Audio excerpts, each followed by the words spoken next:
Hello everyone, welcome back my YouTube channel Jeet open classes.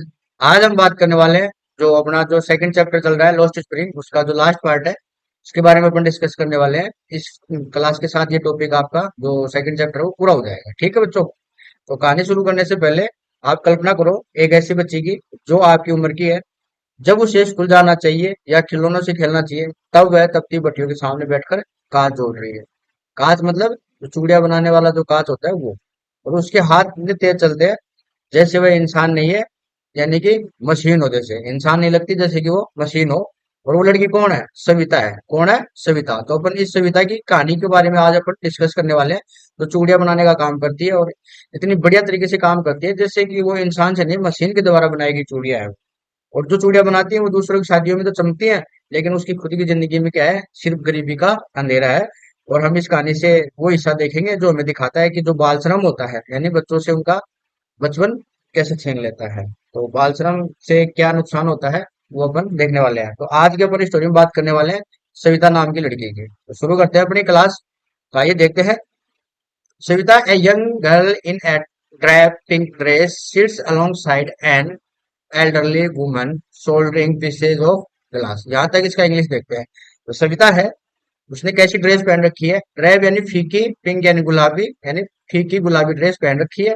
जो एक छोटी लड़की है। यंग का मतलब जवान भी होता है और छोटा भी होता है। ठीक है, तो यहाँ छोटी लड़की की बात हो रही है जो आपकी उम्र की ही है। ठीक है, तो वो कैसी ड्रेस पहन रखी है उसने? जो फीकी गुलाबी ड्रेस। ड्रेप का मतलब होता है फीकी। क्या होता है? फीकी। ध्यान रखना, ठीक है। शीट्स जो बैठी हुई है अलोंग साइड सारे एन एल्डरली वुमन, जो जो एक बुजुर्ग महिला है उसके पास बैठी है और क्या कर रही है? Soldering pieces of a glass, यानी सोल्डरिंग यानी जोड़ना, पीसेज यानी टुकड़ों को, ऑफ ग्लास यानी कांच के टुकड़ों को। तो क्या कहने का मतलब क्या हो गया? जो सविता है वो फीकी गुलाबी पोशाक पहने हुए एक युवा लड़की है, यानी छोटी लड़की है। और एक बुजुर्ग महिला के पास बैठी है और जो कांच के टुकड़ों को जोड़ रही है, ये सविता है अपनी। ठीक है, और इसकी ड्रेस देख लो, फीका कलर ही तो है, पिंक का।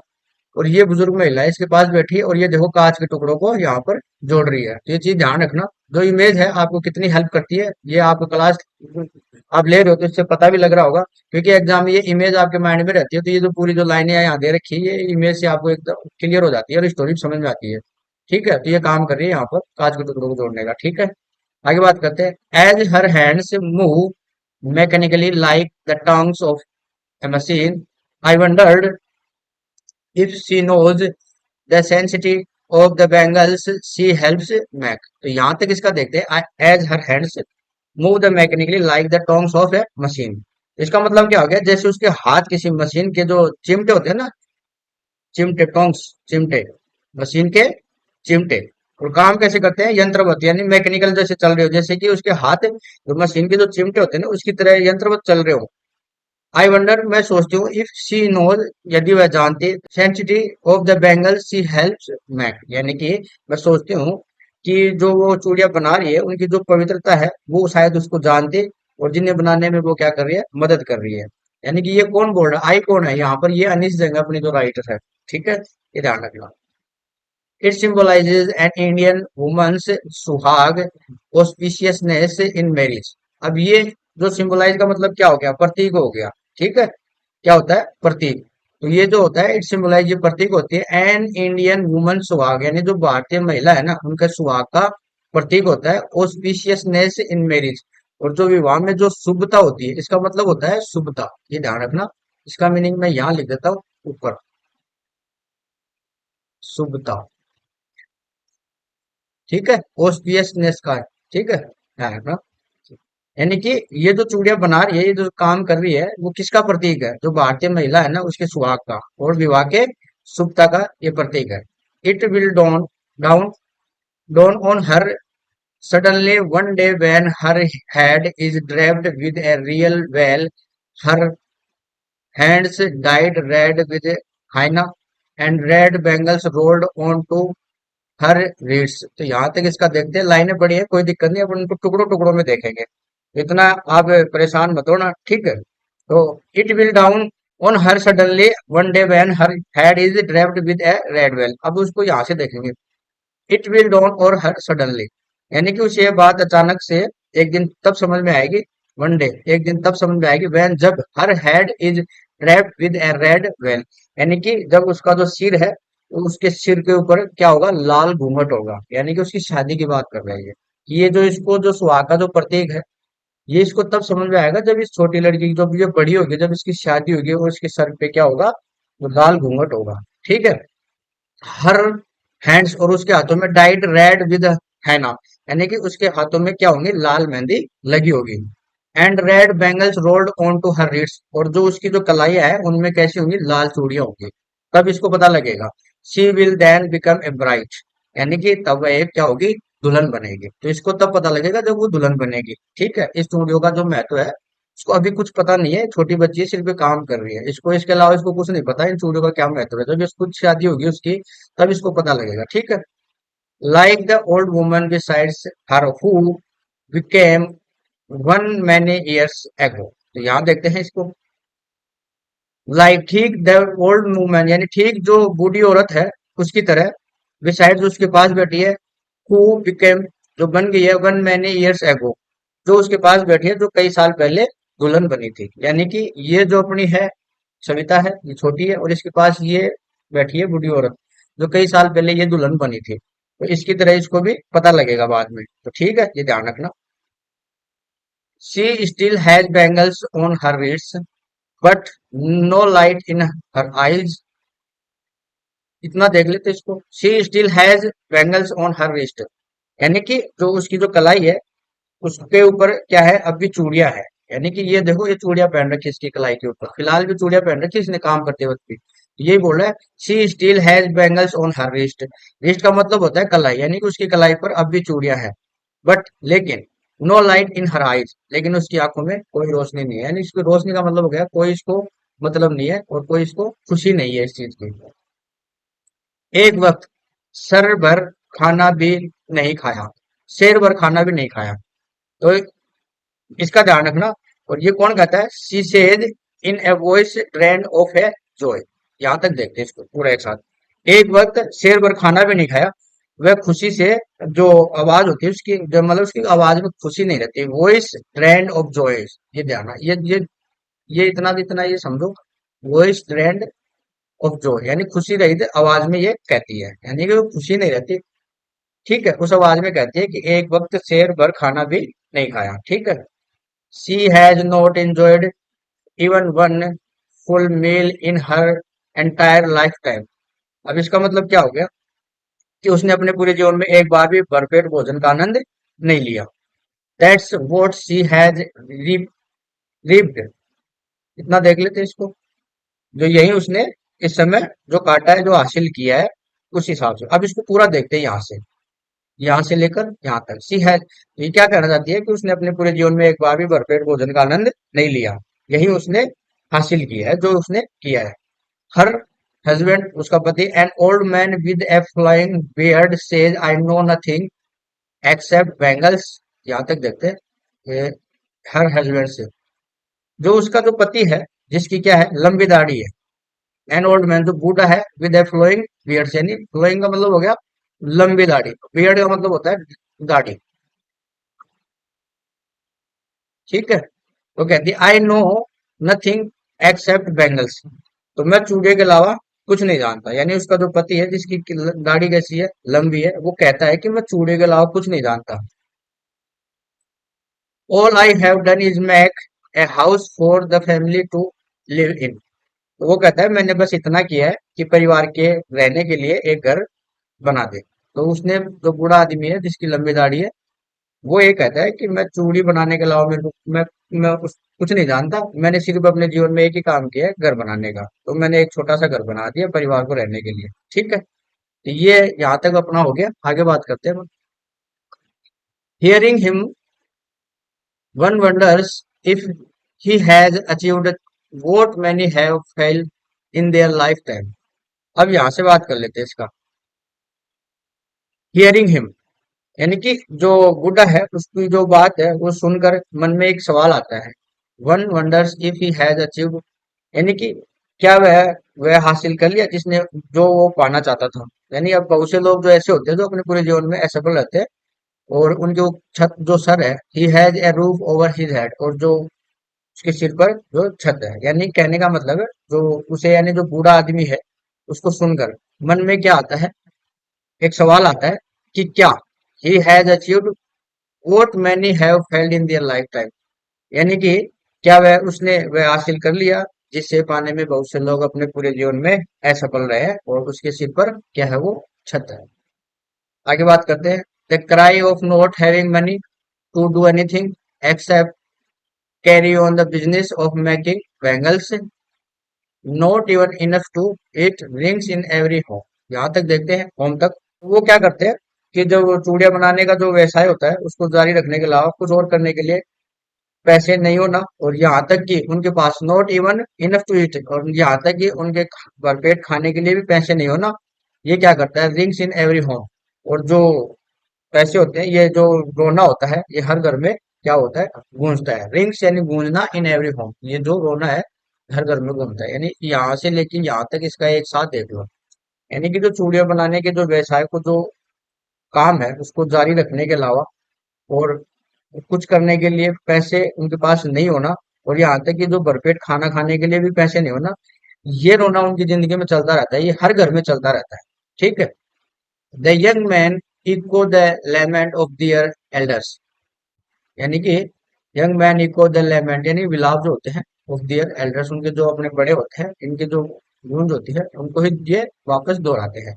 The little has move with time it seems in Firozabad, और जो छोटे होते हैं, यानी कि little has move with time it seems in Firozabad, और जो ऐसा लगता है कि जो फिरोजाबाद के समय के साथ बहुत कम बदलाव आया है। ठीक है।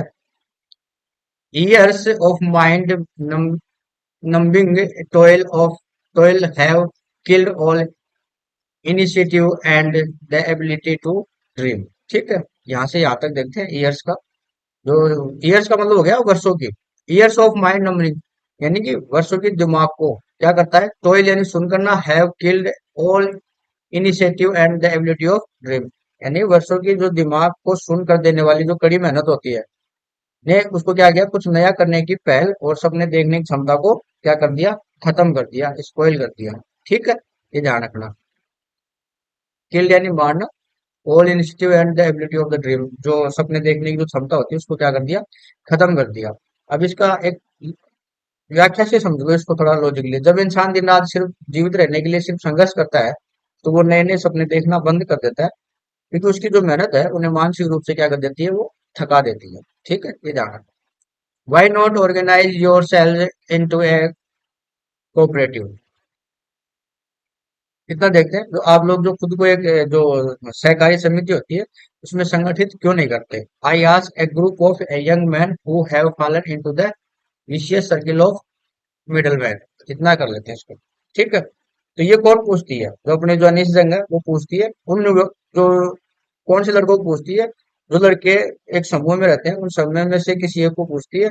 उनमें जो बिचौलिया होता है वो उसके चक्कर में फंस गए हैं यहाँ पर, जो जिनके जो जो माता पिता है who trapped Hasna their fathers and forefathers, यानी कि जो उनके पिता है और पूर्वजों को जैसे फंसाए थे। यानी कि कहने का मतलब है कि यहाँ से इसको देखो, ये पूरा पैराग्राफ ही देखो एक बार वापस।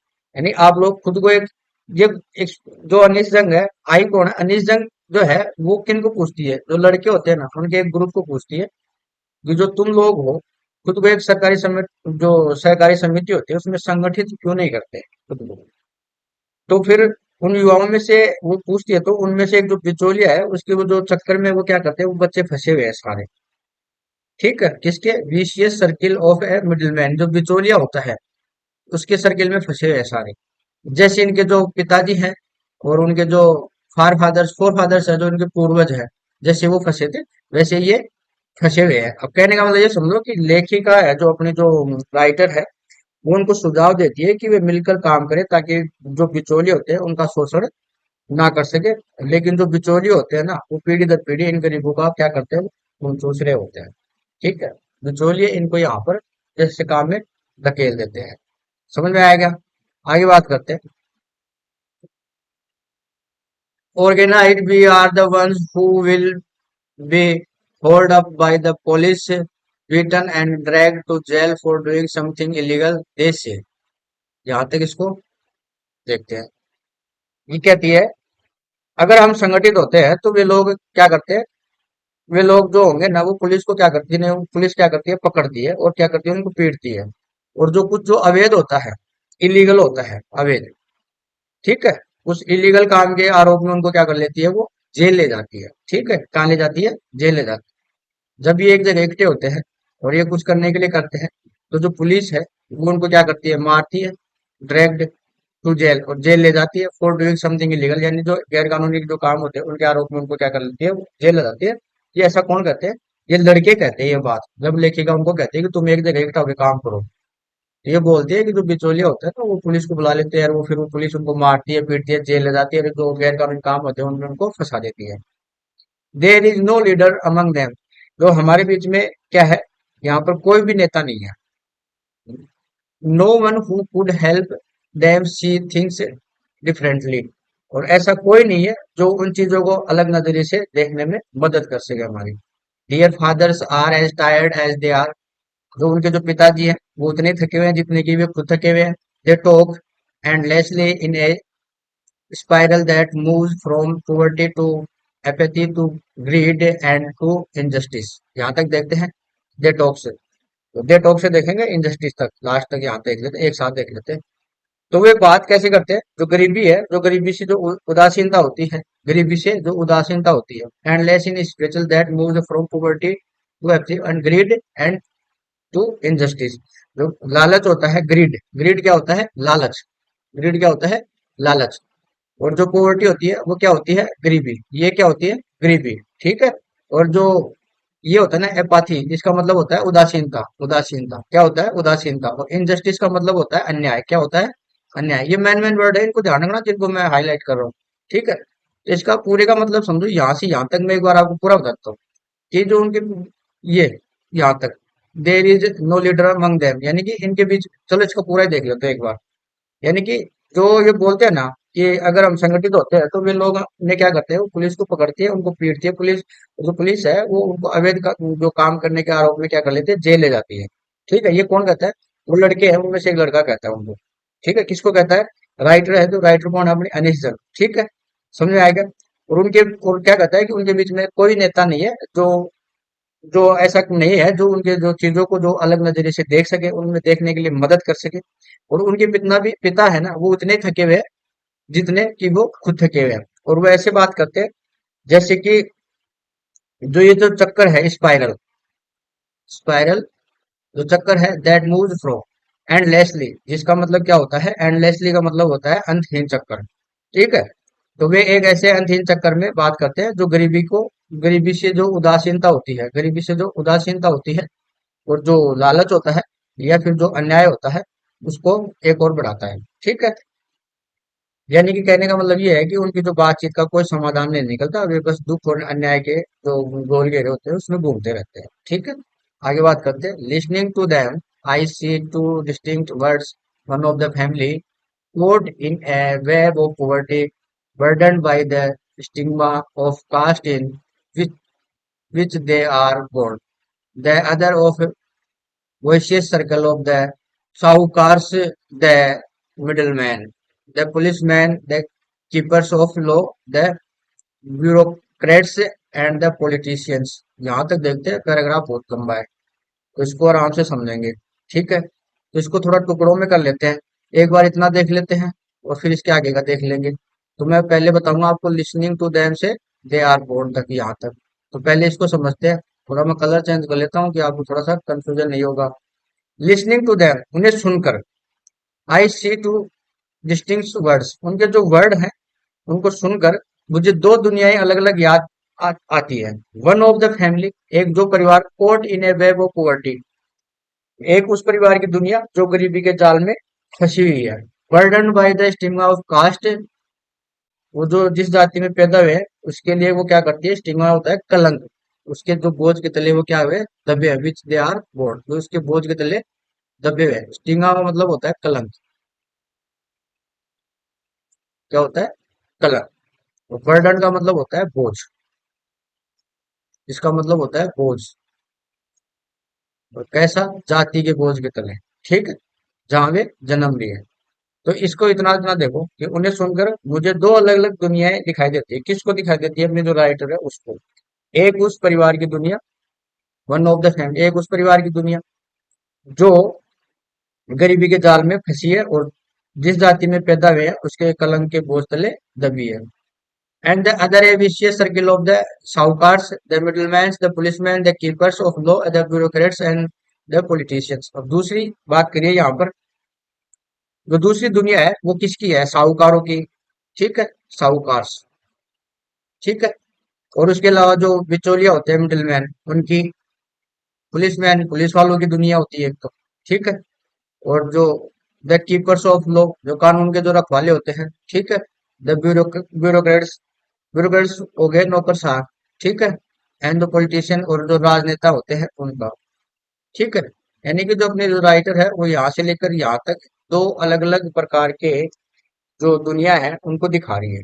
इसको दो दुनिया याद आती है। एक दुनिया वो जो इनको जो परिवार की जो दुनिया है वो कैसी है, इनकी वो गरीबी के जाल में फंसे हुए हैं, और ये जिस जाति में पैदा हुए हैं उस जाति का कलंक इनको क्या, इनके ऊपर बोझ की तरह है वो कि जैसे इनके पूर्वज जो चूड़ियों का काम किए वैसे ही ये वापस ऐसे करे।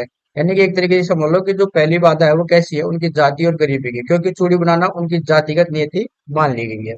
ठीक है, और जो दूसरी दुनिया है वो कैसी है? जो शक्तिशाली लोग होते हैं उनका एक समूह है जो गरीबी का शोषण करते हैं और उन्हें कभी उठने नहीं देते। और शक्तिशाली लोग कौन से हैं?